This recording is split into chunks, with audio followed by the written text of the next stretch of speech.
Hey Colts fans, I'm JJ Stankevitz and welcome into another episode of The Colts Show, an Indianapolis Colts podcast. We are presented by our friends at Microsoft Surface Copilot Plus PC.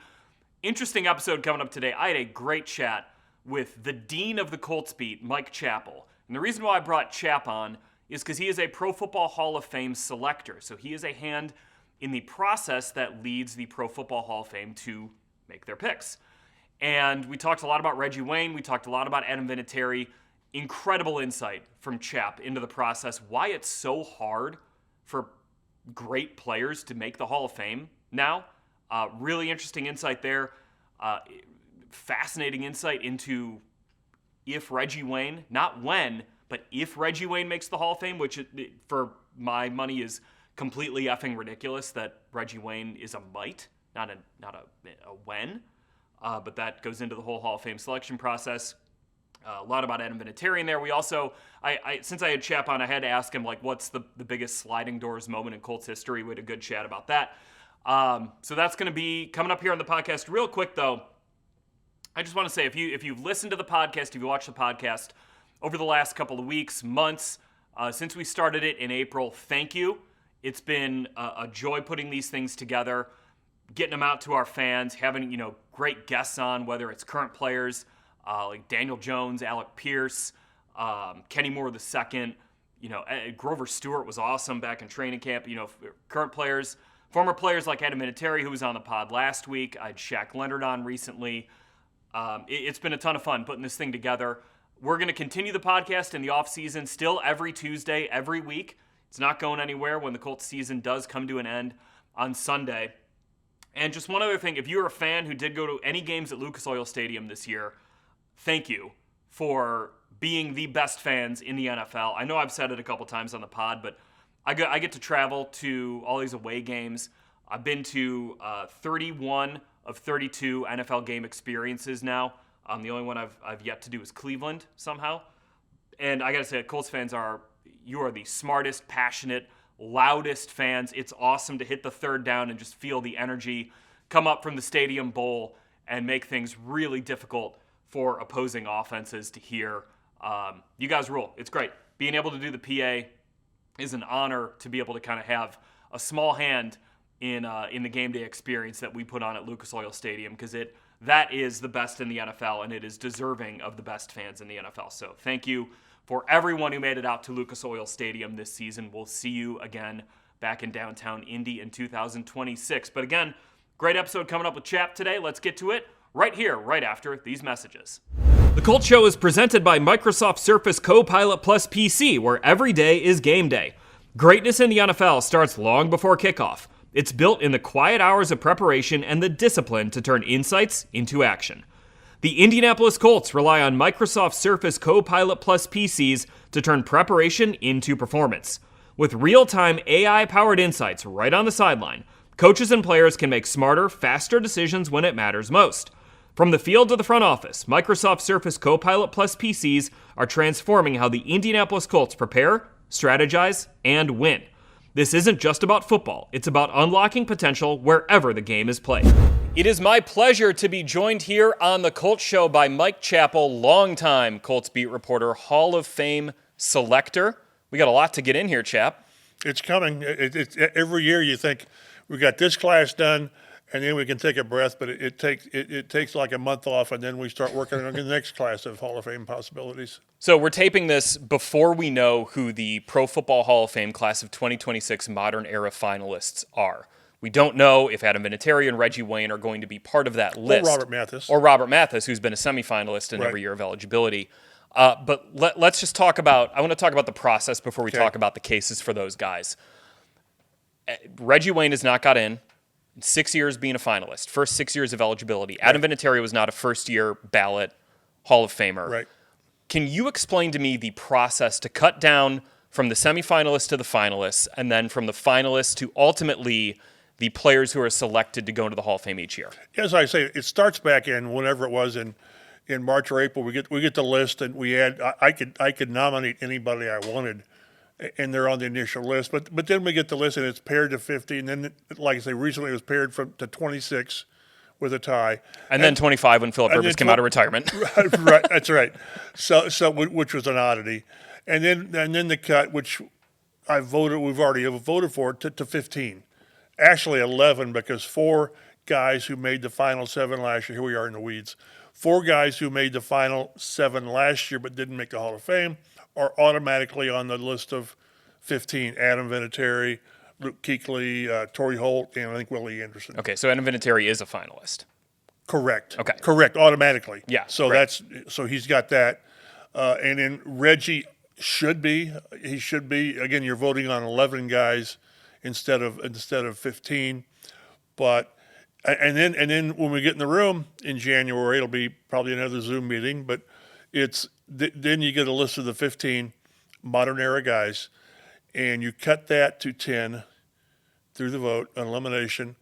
That's where Reggie's kind of hit the wall for some reason. And then from the 10, we used to cut to 5, and when you cut to the 5, then you vote yes or no. Do you think these guys are Hall of Famers? And generally, unless you got a real axe to grind, if they get to the final 5, they're Hall of Famers. But now when we cut to 7, and then you vote on the 7, there's 50 of us, you vote on the 7, and they have to get 80% of the vote. Well, if you do the math, there's 350 votes, and you need, I think 80% is 40. Mm-hmm. So you need 40, but when you get the guys that are like no doubt guys, maybe Drew Brees, maybe Larry Fitzgerald, I don't know, we'll see. They eat up the votes, and if you start doing the math, then it's hard to get other guys maybe more than 2, and there's at least 3. There's a maximum of 3. So if the third guy doesn't get 80%, it's who got the highest. He could have gotten 65% of the vote, which to me defeats the purpose even more. So it's just harder to get in, and that's why we saw last year for the first time in a long time only 3 modern era guys got in. So this process of going to voting on the 7 right. versus the 5. When you're voting on just the 5, it's like, okay, well, they made it this far. Right. We're probably giving them a thumbs up. Right. But now the 7, you have to be discerning because you can only get a maximum of 5 in, right. which then leads to lower vote totals and right. fewer people getting in the Hall of right. Fame. And if that's what the board at the Hall of Fame wants, then it was a success. And they said, well, let's let that thing let it play out. But when you've got these guys, in the coming years, Adrian Peterson and Tom Brady and Gronkowski, and on, they're gonna suck up the votes. They're not going to get 40 votes. They're going to get 48 votes or whatever. And if you sit down and do the math, I used to be really good at math, and now not so much. But if you do the math, it's just hard. When you start spreading it out, it's hard. It's hard. So that's why, again, I was really surprised and disappointed that Adam didn't get in last year. And I was one of the guys that stood up for him and talked. And I just said that when you talk about, I've always thought he's a first ballot Hall of Famer, well, you have to check every box. And you look at Adam Vinatieri, and he checked some of them twice. So he had as clean of a resume, 24 years, points, Super Bowl kicks. I was surprised he didn't get in. But again, Luke Kuechly, I thought he would get in. We could. Eli Manning didn't make the cut from 10 to 7, and he's got 2 Super Bowls, and he beat the Patriots each time. So it's a difficult process. And one thing, and I ramble and I apologize, but whenever people see the list of this is a class of whatever, they say, well, this guy should have got in, whoever it was. And I say, well, who'd you want to leave out? Well, I don't want to leave anybody out. I said, no, it's you get a class of 5 back in the day. So if you're going to have somebody else that you wanted in, well, who are you going to take out? Well, they don't want to do that. They just want to add another player. Mm-hmm. It's difficult. It should be hard to get in. It's the elite of the elitist. So, but I think we've made it a little too difficult. And one thing that one of the complaints is this recency bias where guys that have played recently have gotten more attention than the guys 10, 15 years prior. There's a case for that. But what we're doing now, if we're not careful, is we're pushing guys that are Hall of Fame worthy players further along, and what you don't want is to have a guy you're eligible for 20 years, and then you go into the senior pool, and it's almost impossible to come out of the senior pool. Well, that's what we're doing. We're going to continue to add players worthy under our old rules to this new place where it's more restrictive, and we're going to push some really, really good players into the senior pool. So let's talk about Reggie Wayne then. Reggie has been a finalist for 6 years. Right. In all 6 years of eligibility. Obviously, that owes to his 14,000 career receiving yards. He's top 10 in catches all time. He's top 10, or he's top 10 in playoff receiving yards, playoff receptions. Right. Not just a guy who's productive in the regular season, but also in the postseason. Why hasn't he got in? I don't know. I think, and again, and I've stood up for Reggie all 6 years, and the overriding selling point on Reggie is there's only 2 players in NFL history, only 2, that rank top 10 regular season catches and yards and postseason catches and yards, and it's Reggie and Jerry Rice. Mm-hmm. When you're on that list of oh yeah, me and Jerry Rice, it means something. And that's not like you're like goosing the numbers. I mean, no. This is the most productive players in both the regular season and postseason. It's him and Jerry Rice. Right. And it's not like, well, on Thursday nights with, on the third week. No, this is, and it's over an expended period of time. And I don't understand. There's part of it, I think, is that of all there's already a ton of Colts in from that team, from that era. And, well, you guys only won 1 Super Bowl. What's up with that? And then there's, well, he had Peyton Manning and Andrew Luck his whole career. And, well, yeah, okay. And Jerry Rice had, Steve Young and Joe Montana. So I don't understand the pushback. There is pushback, or he would have been in by now. And the part of it is with the way the league has turned into this pass-happy league, numbers do get inflated to a degree, and now for the last 5 years we've had Reggie and Torrey Holt, Isaac Bruce, who got in, and Andre Johnson and Chad Johnson, the Detroit guy, Calvin Johnson. I'm sorry, Calvin Johnson. Make me sound stupid. Calvin Johnson, and generally it's always been wait your turn in line. Right. Marvin had to wait 3 years, it's still ridiculous that he had to wait for Andre Reed and Tim Brown. Well, so if you accept the fact you wait in line, it was Reggie, Torrey Holt, and Andre Johnson, and in that order. And again, that's prior. We let Calvin Johnson jump the line. Well, Calvin Johnson was special. But with Andre Johnson, and I'm not saying Andre Johnson isn't a Hall of Famer. He is. But Reggie's numbers are better. And one of the selling points on Andre Johnson was that, well, look at the quarterbacks he had thrown to him. Matt Schaub was his best quarterback. Well, that's not Reggie's fault. That's just the way, that's the hand he was dealt. So I wish I understood, and I always kind of kid with Reggie. I said, man, I wish you'd have played another year or two and give me another couple thousand yards to talk about. But his resume is worthy of the Hall of Fame, and I'm concerned with how we have restricted the voting or the eligibility and advancing.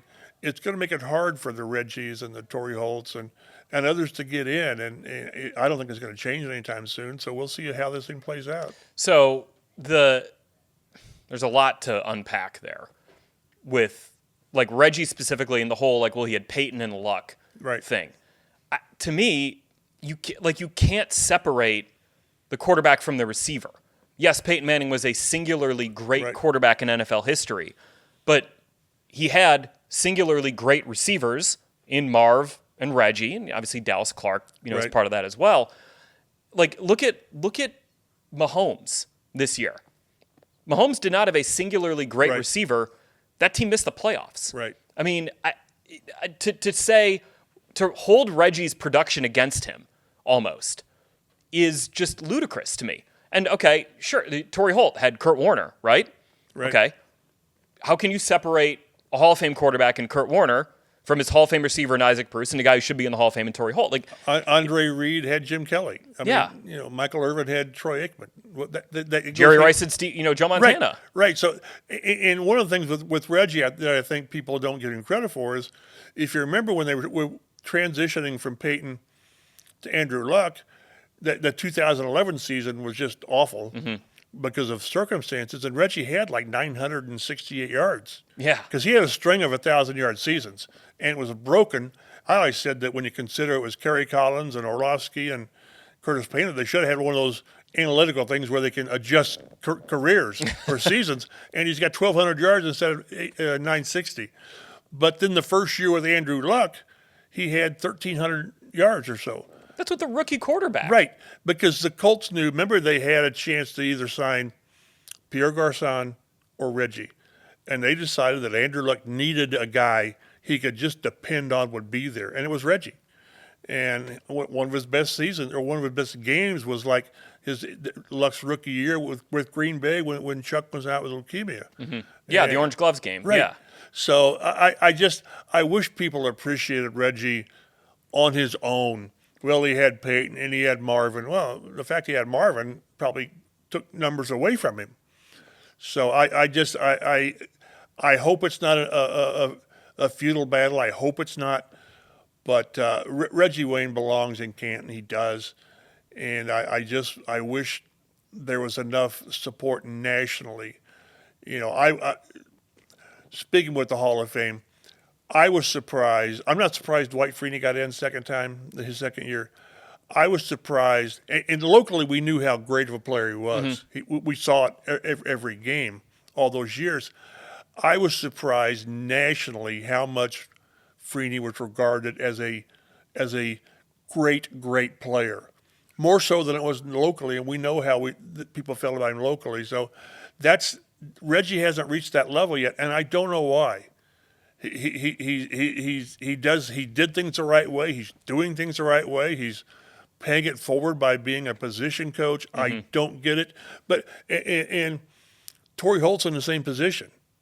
He's in the same position, and whenever Howard Balzer is the one that argues for Torrey, and we look at each other like, I don't know what else we're supposed to say, because when you looked at, again, with Andre and Torrey Holt and Reggie Wayne, I could argue for all three of them. I really could. But if that's the case, then you wait your turn, which would have meant Torrey Holt goes in before Reggie, because he's been eligible longer. But I don't know, and I hope there's a change in it with Reggie's candidacy this year. I'm concerned that that's the case. It's because it's the same. It'll be the same argument. You try to find different ways to argue for a guy, because apparently whatever I've done in the past hasn't been the right urging or whatever. What is there even left to argue at this point? I mean, that's the thing. I want to say, hey, I talked to you guys last year about this. It's the same numbers. And I don't think he gets enough credit for going from number 2 behind Marvin to being the guy. And when he got to be the guy, his numbers took off. They went through the roof.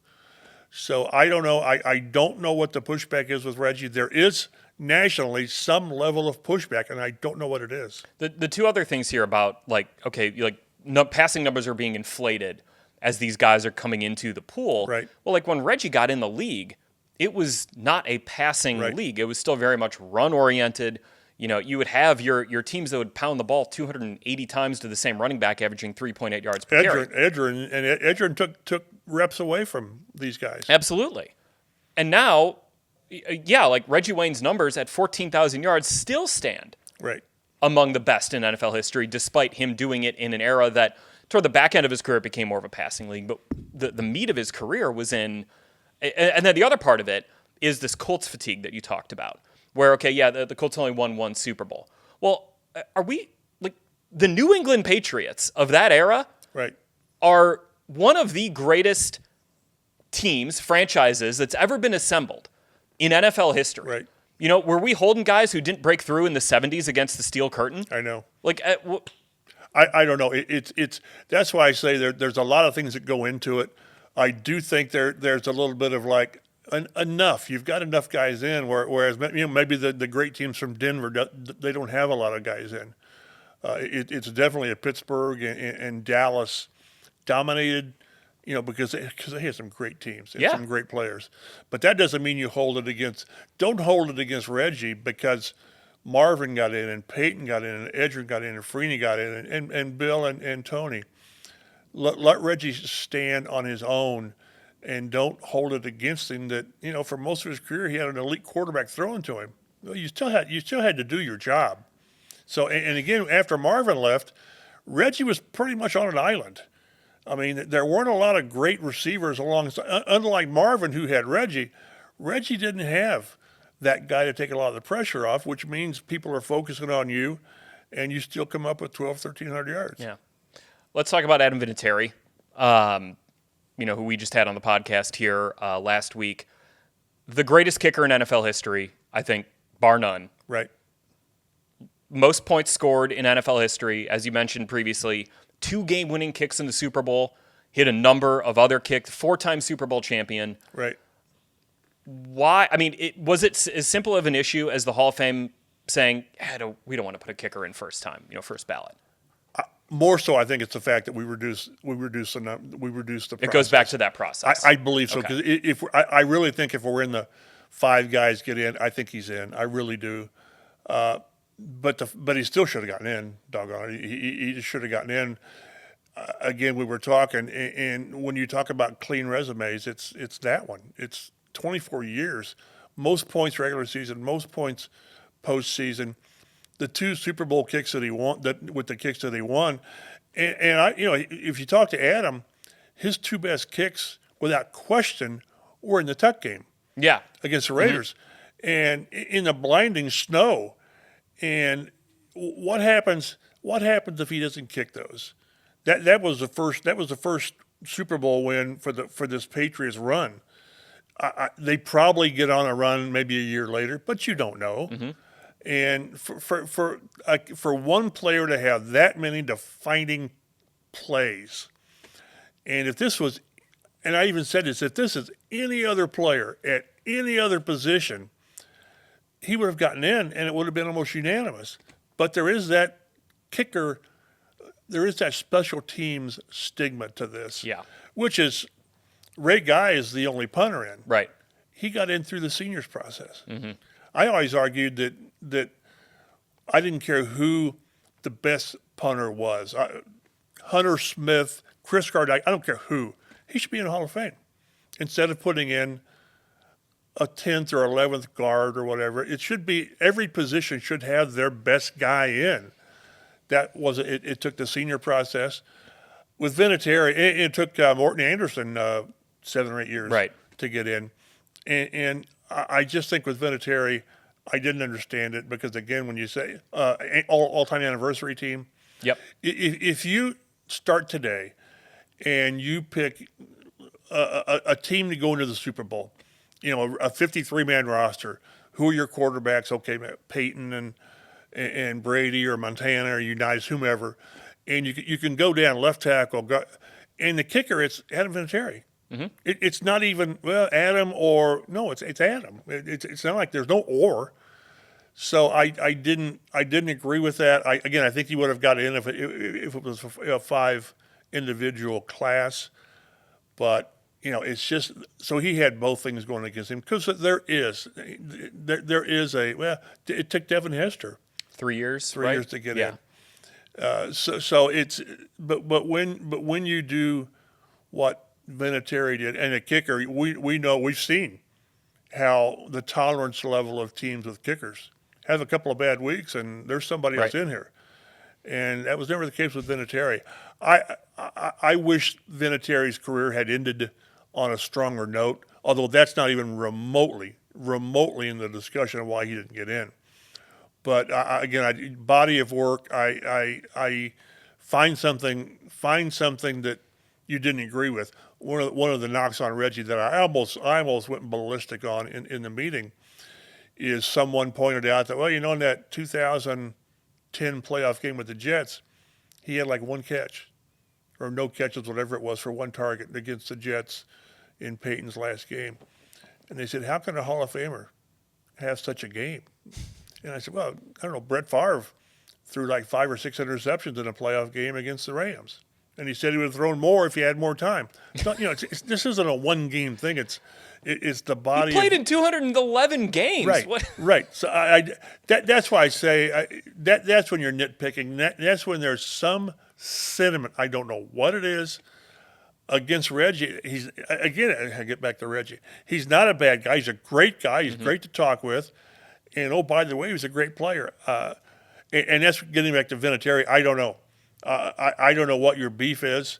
And again, this year we're going to have a strong top of the ballot with the Drew Breeses, with the Larry Fitzgeralds, and with the people coming back. And so I just don't. Luke Kuechly, I keep going back to Luke Kuechly. So Eli Manning. So it's just hard. We've made it harder, but it shouldn't be hard to put Adam Vinatieri in the Hall of Fame. Like it should be, like you said earlier, Chapp, it should be hard to get in the Hall of Fame. Right. But Adam Vinatieri, it should not be hard for him to get in the Hall of Fame. That's what I'm saying. And it's funny, whenever you watch the Monday night or Thursday night games or whatever, they say, it's the Hall of Fame player, this guy here. I can't think of who the last guy they talked about, Hall of Fame guy. Well, but these guys have been waiting. They've done their job. We know how hard it is to get in the room. Robert Mathis has had a great career still, though, the all-time strip sack leader. And he can't get past the 25.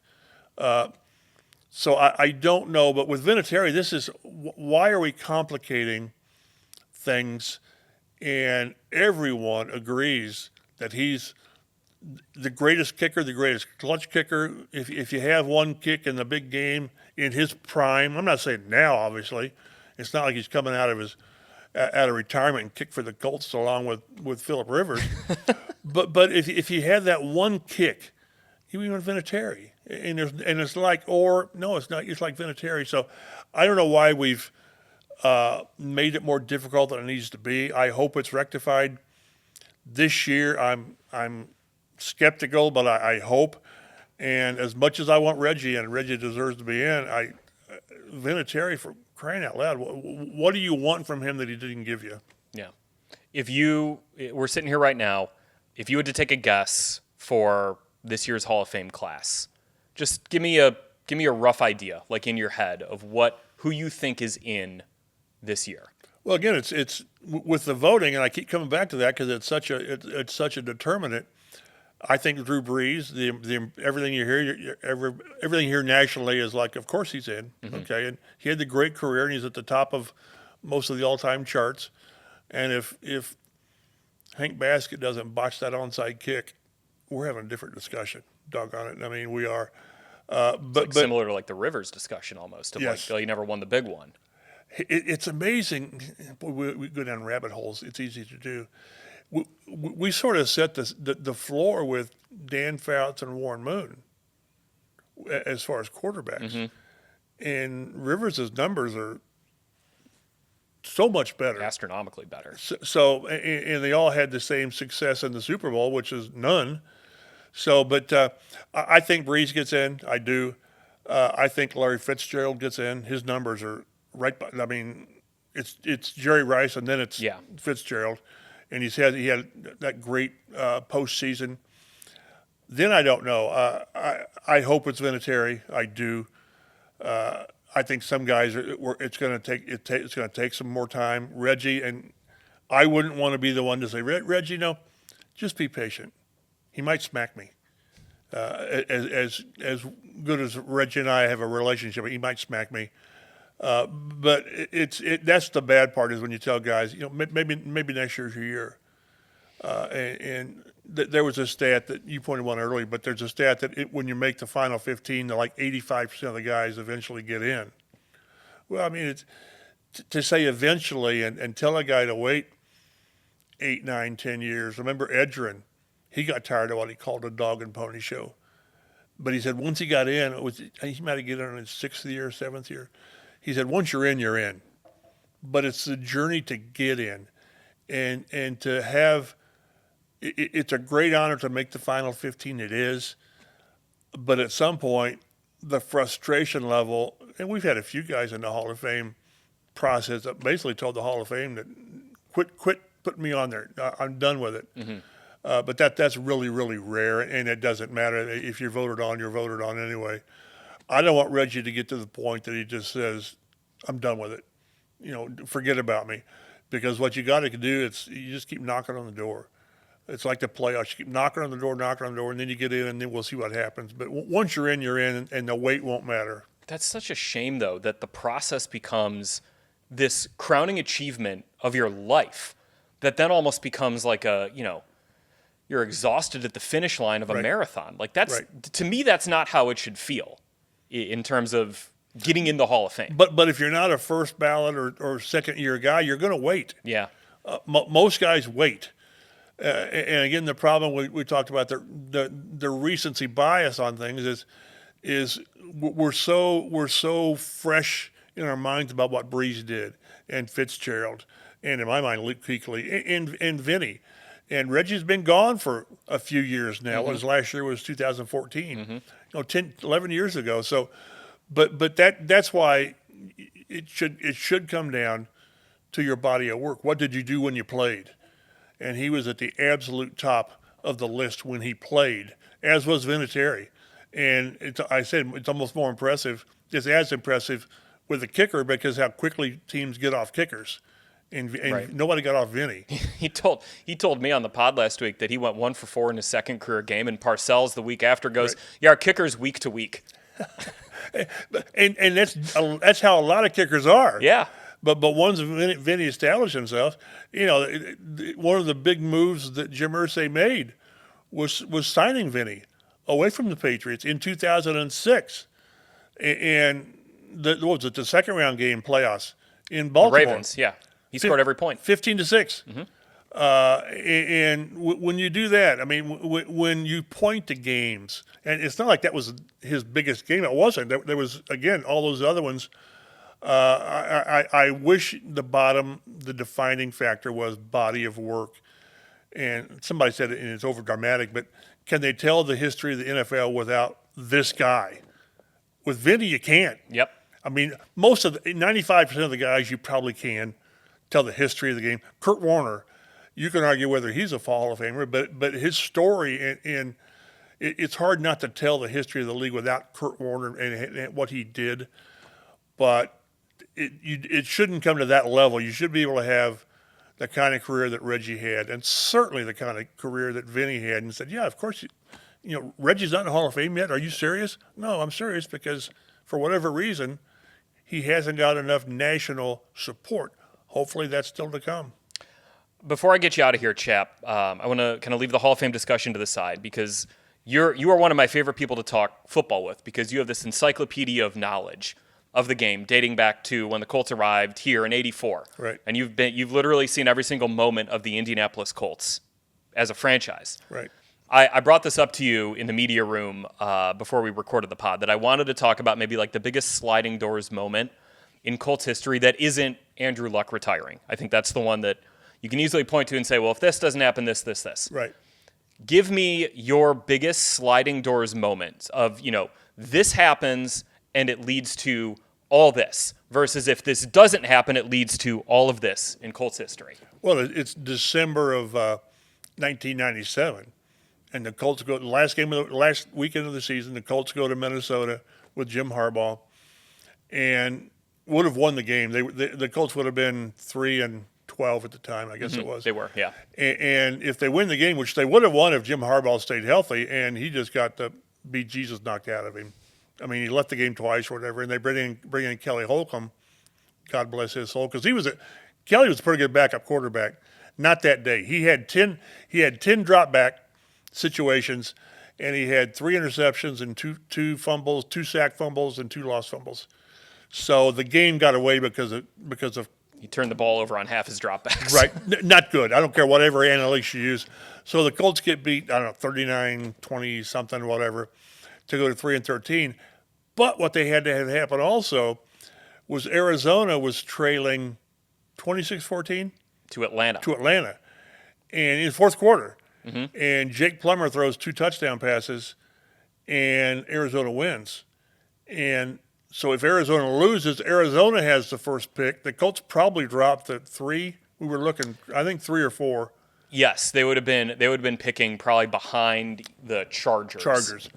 And so that's the moment. And if Jake Plummer to Larry Centers for a 1-yard touchdown. Right. And game over. And Jim Irsay, I'm sure he was beating on somebody's back as we did it by losing. Because if both of those, and then what if Peyton comes out the year before the draft? Yeah. Which he could have done. Mm-hmm. I think he would have been to the Jets. He probably thought, I don't want to go to the Jets. But without that, there's no Peyton. And then what? So in this scenario, the Colts in the '98 draft, if they don't get the number 1 pick, they're probably picking 3rd.